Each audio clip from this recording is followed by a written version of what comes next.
अब बात करेंगे, प्रधानमंत्री नरेंद्र मोदी 45 घंटे की साधना में लीन है। सुबह पीएम ने सूर्य की उपासना की और फिर एक बार ध्यान में लीन हो गए। पीएम मोदी विवेकानंद शिला पर बने विवेकानंद मंडपम में ध्यान में बैठे हैं। अन्य त्याग चुके हैं और केवल तरल भोजन ले रहे हैं। गेरुआ वस्त्रों में पीएम मोदी इस कठिन साधना को पूर्ण कर रहे हैं, लेकिन विपक्ष को मोदी की इस साधना से परेशानी हो रही है। विपक्ष को लगता है कि मोदी की शक्ति साधना से चुनावों पर असर पड़ेगा और विपक्ष का वोट कट जाएगा। देखिए रिपोर्ट। गेरुआ वस्त्र की ये धारण, ये साधना है असाधारण। त्रिपुंड से दमकता मस्तक, चेहरे पर विजयी चमक। हाथ जोड़ साधना में लीन, ईश्वर से मिलन में तल्लीन। चारों ओर समंदर की गर्जना, हिंद महासागर की लहरों का तूफान, अरब सागर और बंगाल की खाड़ी का मिलन बिंदु। चट्टानों से टकराते सागर की आवाजें उत्साहित करती हैं, किंतु विवेकानंद मंडपम में ये आवाजें शांत हो जाती हैं और इसी शांति में हाथ जोड़कर ईश्वर की साधना में तल्लीन है हठ योगी, निरंतर ध्यान में लीन। जहां विवेकानंद ने पाया ज्ञान, पीएम मोदी पहुंचे उसी स्थान। गेरुआ वस्त्र धारण किए कर्मयोगी शक्ति साधना में लीन है। ओमकार ही शाश्वत सत्य है, ओमकार ही ऊर्जा है और इसी ऊर्जा स्रोत के सामने पीएम ध्यान में तल्लीन है। ये वही स्थान है जहां खुद सूर्यदेव आकर ज्ञान देते हैं। उगते हुए सूर्य और अस्त होते सूर्य के बीच की शक्ति का यही बोध होता है और इसी स्थान पर शांति और नई ऊर्जा पाने के लिए कर्मयोगी योग कर रहा है। 45 घंटे की शक्ति साधना, भारत विजय की कामना। 2024 का चुनाव प्रचार खत्म होते ही प्रधानमंत्री नरेंद्र मोदी इस समय कन्याकुमारी में मेडिटेशन कर रहे हैं। विवेकानंदा रॉक मेमोरियल में प्रधानमंत्री नरेंद्र मोदी इस समय मौजूद हैं।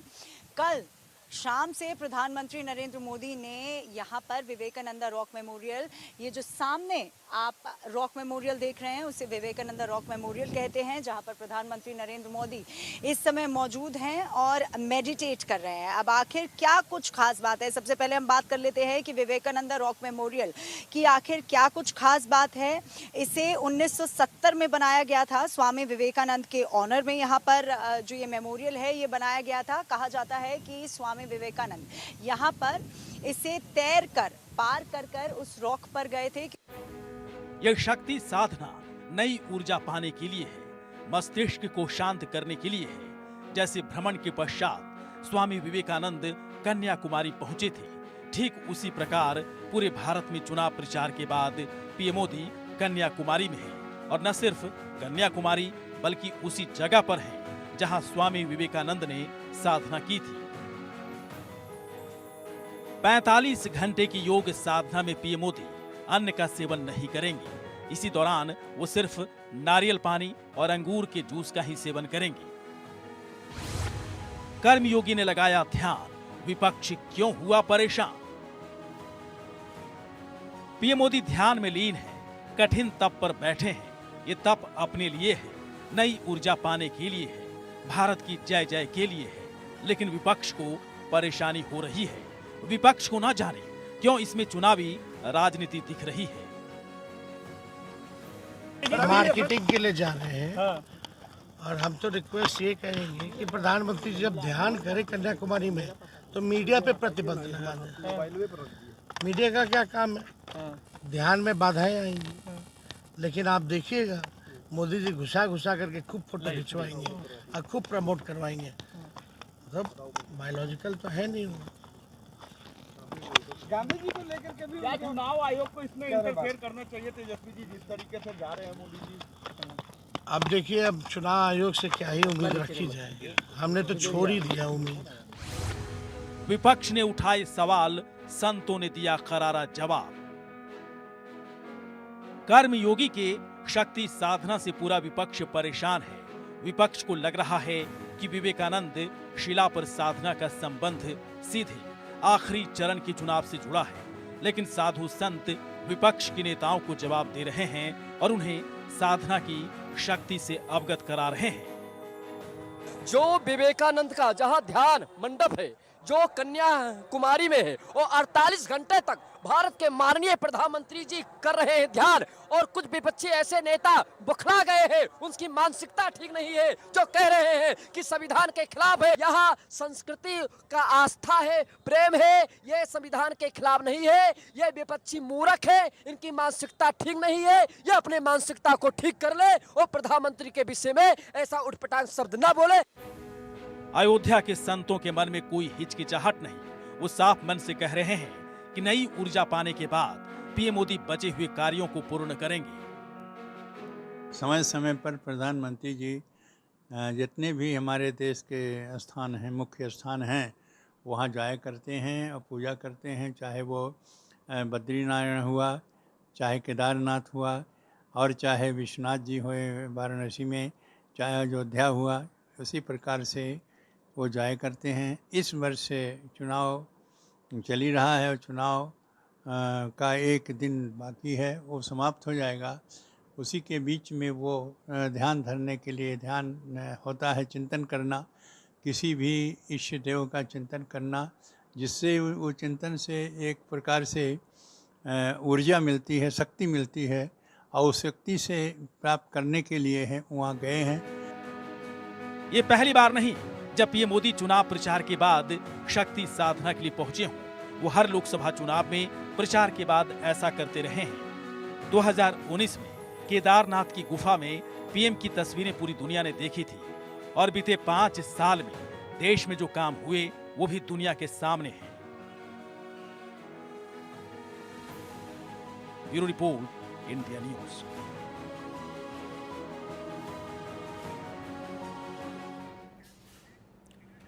तो प्रधानमंत्री नरेंद्र मोदी जिस विवेकानंद शिला पर ध्यान लगा रहे हैं, इसका पौराणिक महत्व बहुत ज्यादा है, लेकिन इस ध्यान को लेकर, इन तस्वीरों को लेकर विपक्ष के पसीने आखिरकार क्यों छूट रहे हैं? आपको याद होगा 2014 में भी प्रधानमंत्री नरेंद्र मोदी ऐसे ही चुनाव प्रचार खत्म करके ध्यान लगाने के लिए पहुंचे थे, और उसके बाद 2019 में भी आपको याद होगा जब प्रधानमंत्री केदारनाथ की रुद्र गुफा में ध्यान में लीन रहे थे, और दोनों ही बार हमने देखा कि बीजेपी के फेवर में किस तरह से नतीजे सामने आए। क्या विपक्ष को इस बात का डर है कि एक बार फिर से मुसीबत जो है वो विपक्षी पार्टियों के लिए खड़ी होने वाली है? लेकिन इस पर चर्चा करने के लिए हमारे साथ खास मेहमान जुड़ेंगे। राजूदास महंत हनुमानगढ़ी से हमारे साथ कुछ ही देर में जुड़ेंगे। योगी हेतेश्वर नाथ हिंदू धर्मगुरु हमारे साथ जुड़ गए हैं। साथ ही कनिका कटारिया हमारे साथ, माफ कीजिएगा, महिमा हमारे साथ जुड़ गई हैं। महिमा, सबसे पहले आपके पास ही आकर शुरुआत हम करना चाहेंगे। जिस तरह से प्रधानमंत्री नरेंद्र मोदी का ये 45 घंटे का ये ध्यान है जो कि कल तक चलने वाला है, और कल अब जैसे ही आखिरी फेज की जो वोटिंग है समाप्त होगी, उसके साथ ही ये ध्यान समाप्त होगा, लेकिन इस बीच विपक्षी पार्टियां ये सवाल खड़े कर रही हैं कि ये तरीका जो है वो मार्केटिंग का है।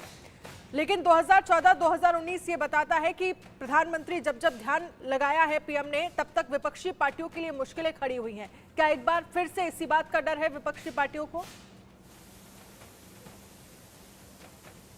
अनन्या, देखिए, क्योंकि आपने 2 सवाल यहाँ पर किए हैं कि किस तरीके से जब हम बात करते हैं विपक्ष की, तो सुगबुगाहट जो है वो ऑपोजिशन में मच गई है, क्योंकि जब ये खबर आई थी कि प्रधानमंत्री नरेंद्र मोदी लगभग 45 घंटे के लिए आएंगे, कन्याकुमारी आएंगे और विवेकानंद रॉक मेमोरियल पर मेडिटेशन करेंगे, तो तमाम तरीके के आरोप प्रत्यारोप जो है वो साफ तौर से दिखने लगने लगे थे। हालांकि अगर हम बात करते हैं कांग्रेस पार्टी या डीएमके या टीएमसी की, तो कांग्रेस पार्टी तो इलेक्शन कमीशन चली गई थी ये कहते हुए कि मॉडल कोड ऑफ कंडक्ट का वायलेशन जो है वो प्रधानमंत्री नरेंद्र मोदी कर रहे हैं। लेकिन अगर हम बात करते हैं इस पूरे पॉलिटिकल स्लग फेस्ट की कि किस तरीके से आरोप प्रत्यारोप तो लगता नजर आ रहा है, लेकिन इस समय अगर हम बात करें तो प्रधानमंत्री नरेंद्र मोदी 45 आवर्स का अपना 45 घंटे का जो मेडिटेशन है वो कंटिन्यू कर रहे हैं।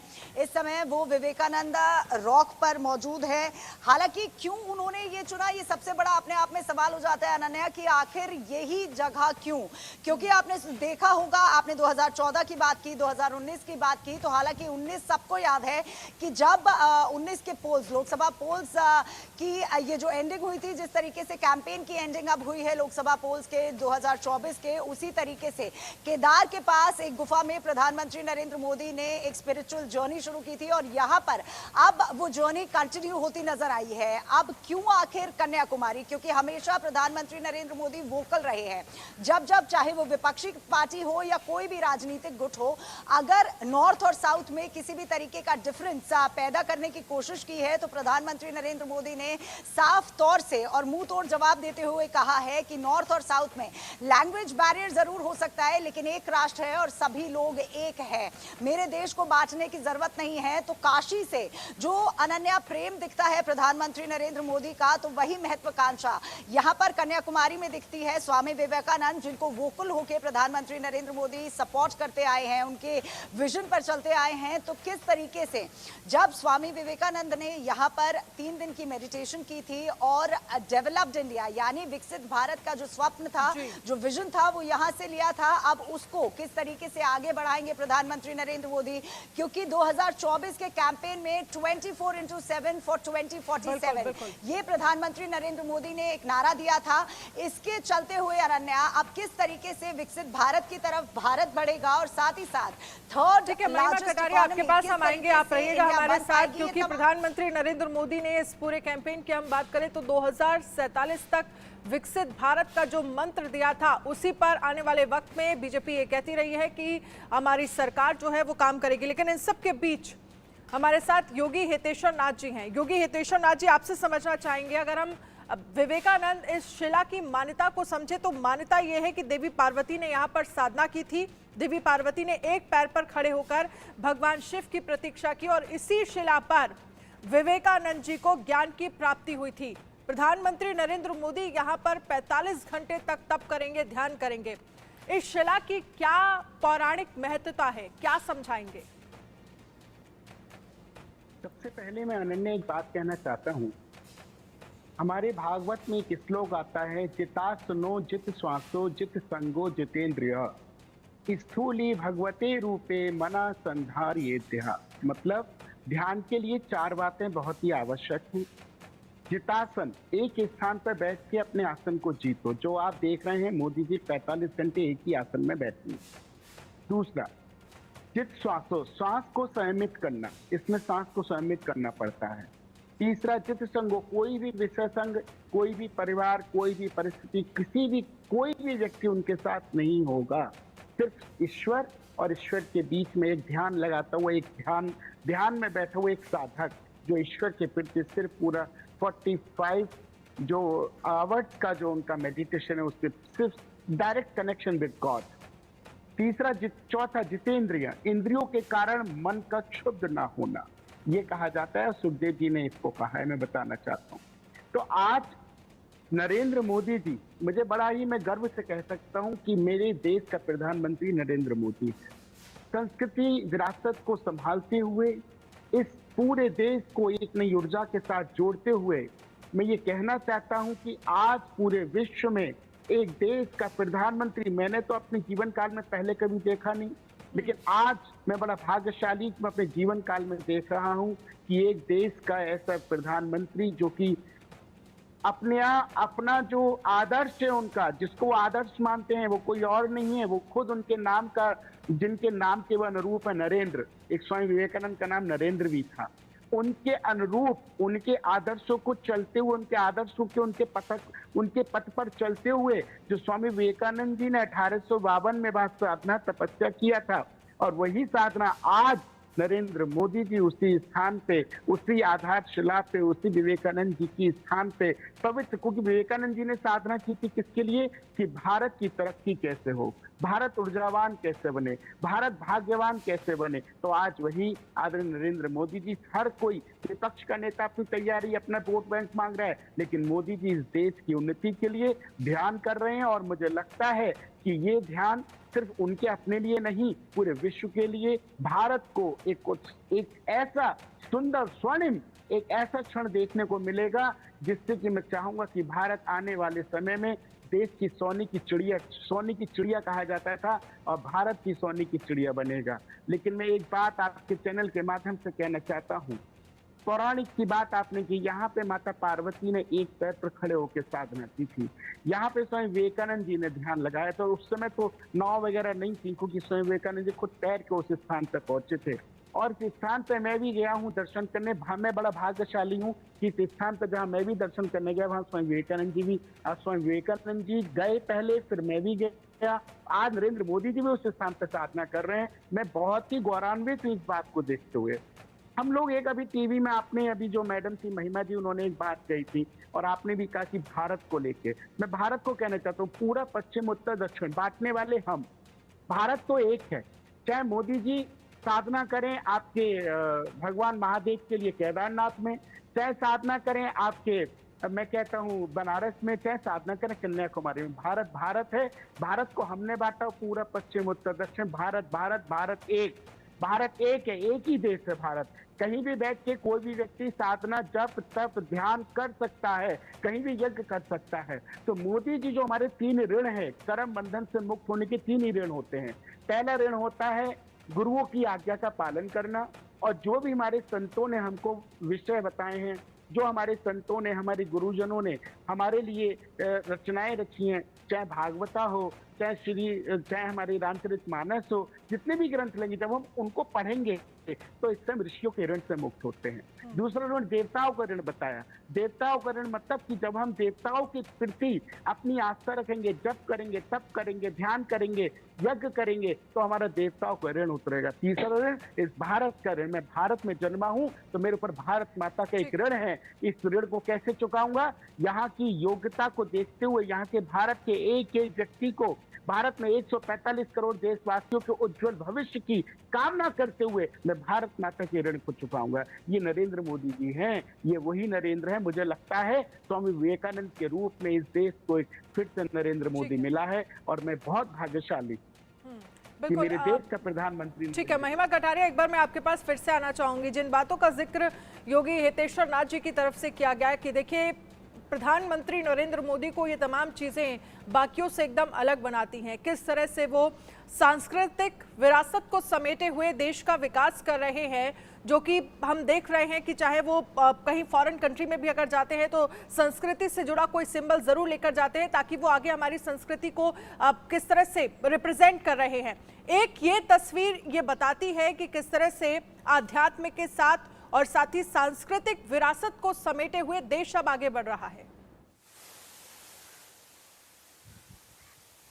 बिल्कुल अनन्या, देखिए जिस तरीके से योगी जी ने बताया कि प्रधानमंत्री नरेंद्र मोदी की जब बात आती है तो अंतर्राष्ट्रीय स्तर की जब आपने बात की कि प्रधानमंत्री कहीं भी जाते हैं तो हमारी भारत से जुड़ी किसी भी या तो संस्कृति को लेके जाते हैं, या आमतौर में जब 2014 में या 19 में जब वो कहीं जाते थे तो भगवत गीता जो है वो लोगों को गिफ्ट किया करते थे या भेंट के तौर पर दिया करते थे। लेकिन क्योंकि पॉलिटिकल स्लगफेस्ट की लगातार बात हो रही है, ये भी बात कर रही थी कि किस तरीके से ऑपोजिशन में सुगबुगाहट जो है वो देखने को मिल गई है। लेकिन क्योंकि प्रधानमंत्री नरेंद्र मोदी का सपना रहा है 24/7 फॉर 2047, यानी विकसित भारत का जो सपना है उसके आड़े कोई नहीं आएगा, इस बात को प्रधानमंत्री नरेंद्र मोदी ने स्पष्ट कर दिया है। हालांकि अगर हम बात करते हैं, क्योंकि इस समय हम कन्याकुमारी में मौजूद हैं, हम साथ ही साथ अपने दर्शकों को विजुअल्स भी दिखाएंगे कि किस तरीके से प्रधानमंत्री नरेंद्र मोदी जो है वो यहाँ पर मौजूद है, और साथ ही साथ 45 आवर्स का वो जो मेडिटेशन है वो कंटिन्यू कर रहे हैं। लेकिन क्योंकि उनका जो विजन है वो स्वामी विवेकानंद, अनन्या कहना गलत नहीं होगा, क्योंकि जिस तरीके से विकसित भारत का विजन स्वामी विवेकानंद ने यहाँ पर अटेन किया था, यानी जब वो यहाँ पर आए थे, और ये कहा जाता था एक जो अगर इन बातों को माने तो कि वो इस सी शोर को, अगर आप देख पा रही हो कि किस तरीके से एक किनारे पे हम लोग खड़े हैं, इस सी शोर को वो खुद तैर के, यानी तैर के वो उस तट पर गए थे, उस रॉक पर गए थे, और वहां पर उन्होंने में 3 दिन का जो ध्यान है वो किया था, तो उसी के चलते प्रधानमंत्री नरेंद्र मोदी भी यहाँ पर आके पहुंचे हैं। अब सबसे बड़ा सिग्निफिकेंस साउथ में क्यों हो जाता है और क्या हो जाता है, क्योंकि कई बार आपने और मैंने सबने देखा था कि किस तरीके से जब साउथ की बात आती है, तमाम चीजें आती हैं, तो कुछ ऐसे लीडर्स निकल के आते हैं ऑपोजिशन पार्टी से जो सनातन पर अटैक करते हैं, तमाम जो सांस्कृतिक चीजें हैं उन पर अटैक करते हैं। उन लीडर्स के लिए जो पिछले वक्त में साउथ से जो लीडर्स आते हैं जो सनातन को लेकर तमाम बयानबाजी करते रहे हैं, उनके लिए एक जवाब है। और दूसरा ये, इस बार हमने बीजेपी के पूरे कैंपेन में देखा कि अगर एक रैली उत्तर भारत यानी कहीं अगर उत्तर प्रदेश में है तो दूसरी रैली जो है वो साउथ में हमने देखी है। तो एक तरह से बराबर जो बैलेंस करके बीजेपी उत्तर भारत को लेकर या तमाम राज्यों को लेकर जो हिंदी बेल्ट से जुड़े हुए हैं और दूसरा जो दक्षिण भारत के राज्य हैं, एक बैलेंस जो है वो हमें जरूर देखने को मिला है। अगर एक रैली यहाँ पर है तो 2 रैलियां वहां पर भी हो रही है। चलिए, बहुत बहुत शुक्रिया महिमा कटारिया हमारे साथ जुड़ने के लिए। महंत राजू दास भी हमारे साथ जुड़ गए हैं। महंत राजू दास जी, ये तस्वीरें जिसमें गेरुआ रंग का वस्त्र प्रधानमंत्री नरेंद्र मोदी ने धारण किया हुआ है, 45 घंटे का ये पूरा ध्यान है और लगभग कल शाम तक ये ध्यान खत्म होगा। आप इन तस्वीरों को कैसे देखते हैं और क्या मैसेज इस ध्यान के जरिए, जहां पर विवेकानंद ने 3 दिन ध्यान लगाया था एक वक्त पर और यहीं से विकसित भारत का सपना जो है वो विवेकानंद ने देखा था, इन तस्वीरों के जरिए क्या संदेश? पहले तो बहुत बहुत साधुवाद देते हैं कि आपने मौका दिया। देश के यशस्वी प्रधानमंत्री जी को साधुवाद है, धन्यवाद है। माननीय प्रधानमंत्री ने जिस प्रकार से एक सनातन की पहचान, सनातन परंपरा, सनातन पद्धति और जिस प्रकार से देश के यशस्वी प्रधानमंत्री जी लगातार कार्य कर रहे हैं, मुझको लगता है कि इससे मैं निवेदन करता हूं इसको किसी दल से न जोड़ा जाए। और ये देश के प्रधानमंत्री जी ध्यान करने वहां गए, तो मैं देखा रहा खूब लोगों ने राजनीति भी किया। तो मैं निवेदन करता हूं जिनको राजनीति करना है वो भी आ जाएं इसी ढर्रे पे और वो भी महसूस करें ध्यान करके कि कितना आनंद आता है। और ध्यान करने के बाद जो अपने अंदर एक ताकत आती है, एक ऊर्जा आती है, एक शक्ति आती है, उस ऊर्जा से, उस शक्ति से, उस ताकत से हम कार्य और काम करते हैं। और उसके बाद माननीय प्रधानमंत्री जी जब वहां पहुंचे हैं तो देखिए पूरे देश में विपक्षियों ने एक माहौल क्रिएट किया कि आचार संहिता का उल्लंघन है। लेकिन मैं निवेदन करता हूं कि माननीय प्रधानमंत्री जी लगातार प्रयास करके सनातन की जो पहचान है भारत और संस्कृति को कैसे डेवलप किया जाए, इसके अलावा कि हम अगर राजनीति करते हैं तो मन को शांत करना पड़ेगा और मन को शांत करने के लिए अगर वो ध्यान करेंगे तो दिक्कत क्या है? बिल्कुल राजू दास जी, क्योंकि विपक्षी पार्टियों का आपने जिक्र किया, अगर हम विपक्षी पार्टियों के बारे में समझें, क्योंकि ये कहा जा रहा है कि ये मार्केटिंग का तरीका है, कोई ये कह रहा है कि ये तस्वीरें जो है वो सामने ना आए, मीडिया में ना दिखाया जाए या फिर इन तस्वीरों को सामने नहीं लाना चाहिए। और कुछ लोग तो ये भी कह रहे हैं कि आने वाले वक्त में तो वक्त ही वक्त है पीएम के साथ ध्यान करने के लिए, तो अभी क्यों जा रहे हैं? आप ऐसे लोगों को क्या जवाब देंगे? नहीं, मैं ये जवाब देता हूँ। मैं पूछना चाहता हूँ, क्या ममता बनर्जी जी जब टोपी लगाकर कार्यक्रम करते थे तो हमने ऐतराज किया? क्या राहुल बाबा जब टोपी लगाकर कार्यक्रम करते थे तो मैंने मना किया?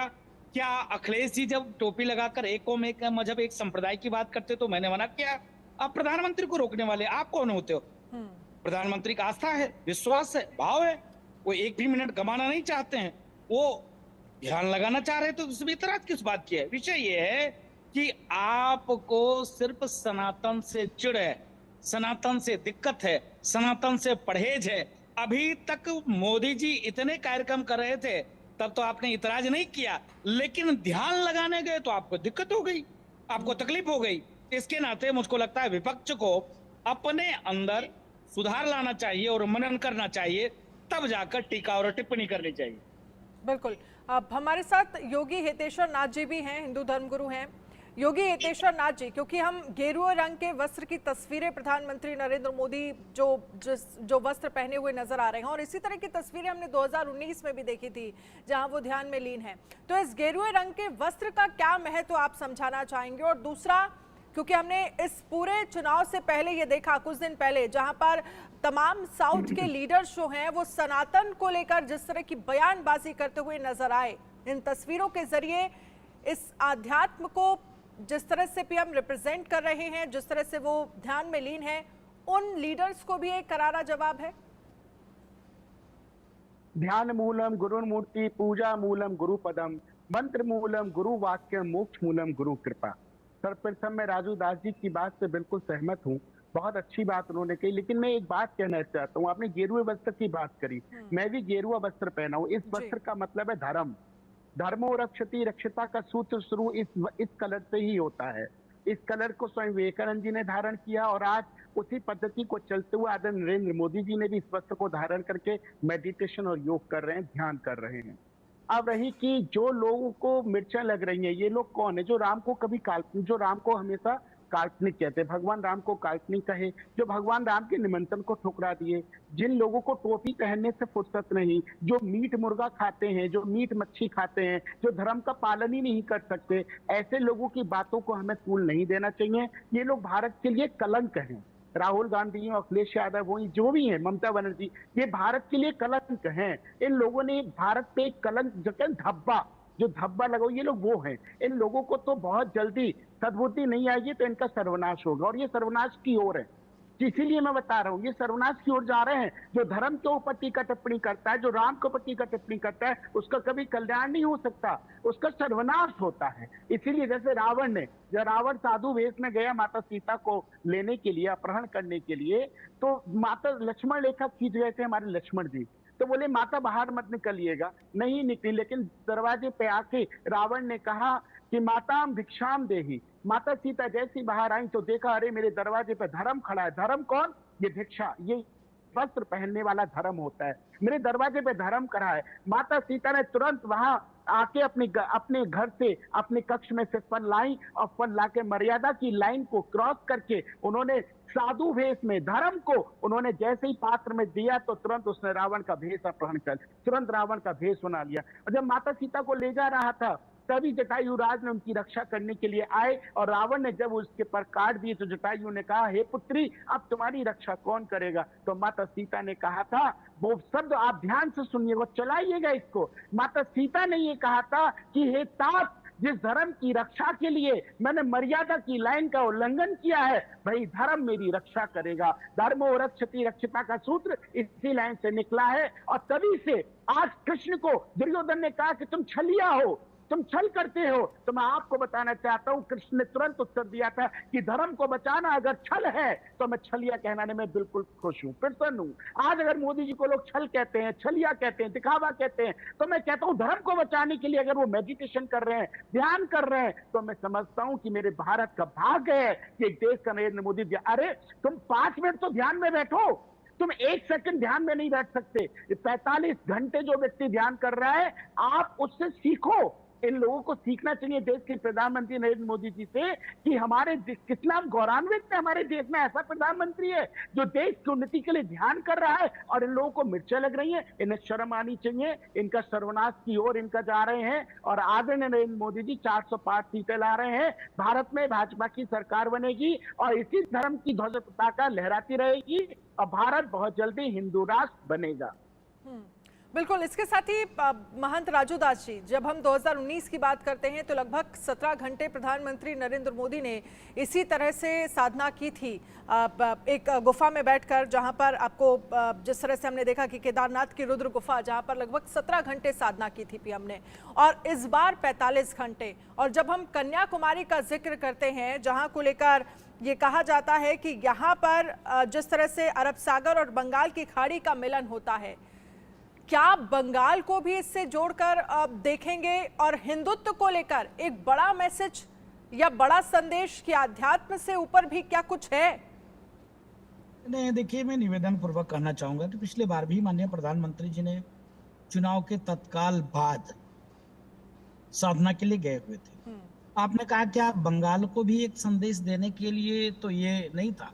विषय ये है कि प्रधानमंत्री जी लगातार एक ही बार नहीं, एक ही जगह नहीं, मैं पूछना चाहता हूं, जिस प्रकार से अबू धाबी में वो पहुंच गए, और अबू धाबी में मंदिर का निर्माण, भूमि पूजन, प्राण प्रतिष्ठा, अयोध्या में प्राण प्रतिष्ठा के बाद, तो मुझको लगता है कि अगर देश के नेता, चाहे वो पक्ष का हो चाहे विपक्ष का हो, अपने अंदर मनन करे, तो भारत एक संस्कृति प्रधान देश है, भारत एक सनातन प्रधान देश है, भारत ऋषि मुनि महात्माओं का देश है।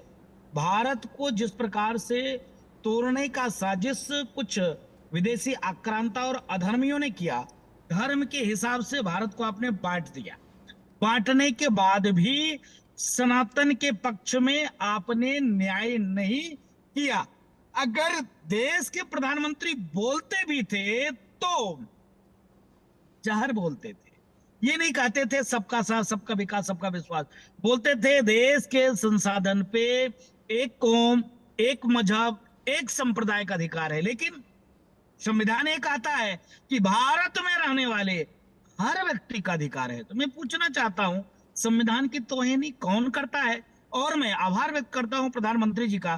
प्रधानमंत्री जी से भी पूज्य स्वामी जी बोल रहे थे, प्रधानमंत्री जी से उन राजनेताओं को सीख लेना चाहिए जो घर में बंद कमरे में पूजा तो कर लेते हैं, बाहर निकलते ही चंदन रुमाल से मिटा देते हैं और यह कहते हूं कि मैं तो ये सब ढोंग नहीं मानता, ये सब ढोंग है, लेकिन दम नहीं है। बिना पूजा किए, पाठ किए, सत्कर्म किए वो रह नहीं सकते, उनका काम नहीं चल सकता। लेकिन सार्वजनिक मंच पर इस प्रकार से टीका और टिप्पणी करते, आज प्रधानमंत्री जी को देखिए लगातार घूम घूम कर, यही नहीं अयोध्या है, अयोध्या आने के बाद मैं आपको बता दूं, जब अयोध्या जी आए थे वो अभी इस बार रोड शो में आए थे तो तत्काल राम जन्मभूमि परिसर में एक राम जन्मभूमि तीर्थ क्षेत्र का कार्यालय बना है, वहां स्नान किए और स्नान करने के बाद तब दर्शन करने गए।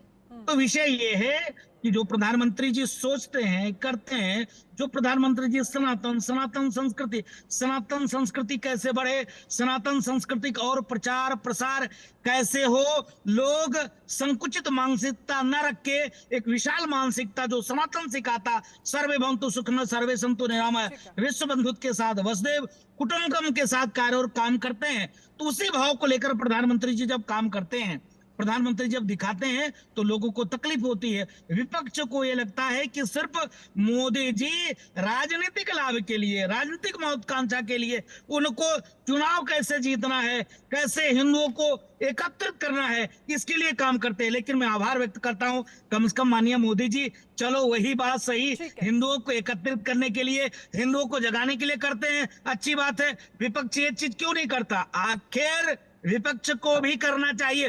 विपक्षियों क्यों कहता राम काल्पनिक है, राम मंदिर बेकार है?